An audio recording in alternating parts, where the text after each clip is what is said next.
Oh, what's up guys? It's Sunday. Today is Sunday. Pupunta kami dito sa Lapag. Dito lang yan sa San Antonio, sa Sitio Magalolon. Mabutit maganda ang panahon ngayon. Kasama natin si Ate Eya dyan.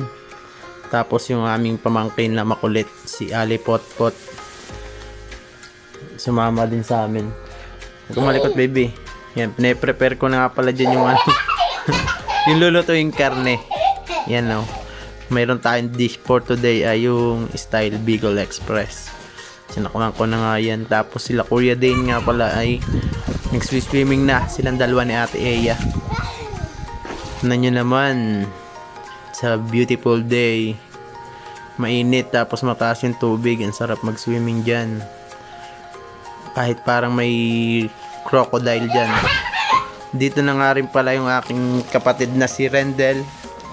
Yung tatay ni Alipot na malikot. Ayan o si Alipot na malikot. Nirepair na nga rin pala ni Mama Dap yung gulay na ilalagay natin dun sa ano, sa style Bicol Express. At yan na nga pala yung ating niluto. Let's eat na, chibuga na. Ayan o, luto na. Mga gutom na kami dyan eh. Alas 3 na yan eh. Dapat tanghalian. A few moments later, nanguha nga pala kami ng kamote. Kaso ay parang wala kami, di kami maalam. Wala kaming makuha. Ayan o. Ayan o. Ito na nga yung laman eh. Sira ulo ka. May nakuha.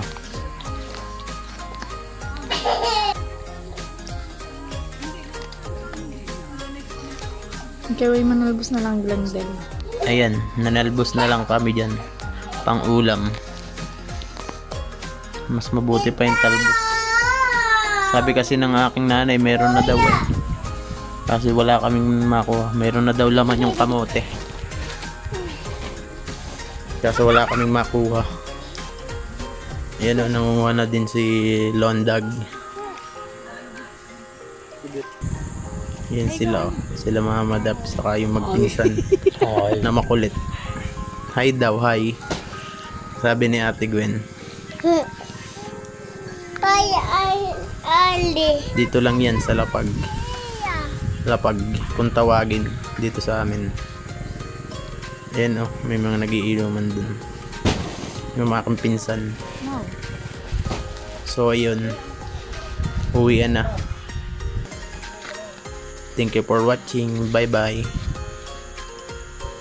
Let's go naman sa tayo. Bye bye. Sabi mo. Bye-bye. Bye bye.